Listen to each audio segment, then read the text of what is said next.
আসসালামু আলাইকুম। আজি আকৌ এটা নতুন ভিডিঅ' লৈ আপোনালোকৰ ওচৰলৈ আহিছোঁ। আজিৰ ৰেচিপিটো হ'ল সৰু মাছৰ মুৰদি সজনা পাতৰ চাটনি। চাটনিৰ কাৰণে লগা বস্তুবোৰ হ'ল ইয়াত সৰু মাছৰ মূৰ লৈছোঁ, নহৰু এটা লৈছোঁ, 7-8টা কেঁচা জলকীয়া লৈছোঁ, সজনাৰ পাত 1 বাটি লৈছোঁ, নিমখ 1 চামুচ লৈছোঁ আৰু হালধিৰ গুড়ি সৰু চামুচৰ 1 চামুচ লৈছোঁ।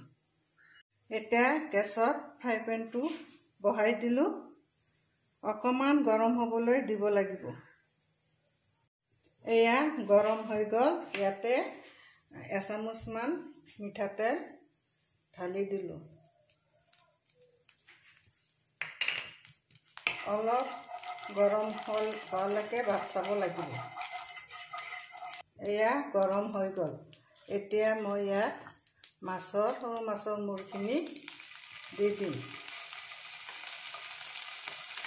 দি দিলোঁ আৰু অকমান হালধিৰ গুড়ি দি দিলোঁ।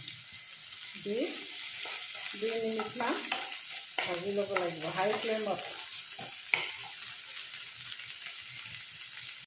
এয়া ভজা হৈ গ'ল। এতিয়া ইয়াতে মই নহৰু কেইটা আৰু কেঁচা জলকীয়া কেইটা 2 মিনিটমান অলপ ল' ফ্লেমত ভাজি ল'ম।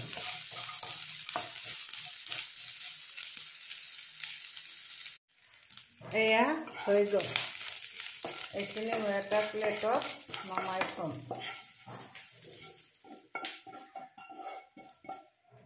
আৰু ইয়াতে ৰাখি দিয়া সজনাৰ পাতখিনি অলপমান ভাজি ল'ম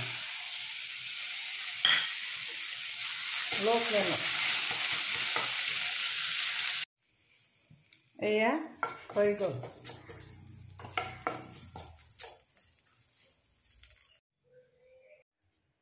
এয়া হৈ গ'ল।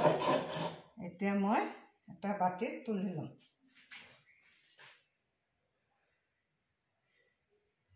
এয়া চাটনি ৰেডি হৈ গ'ল।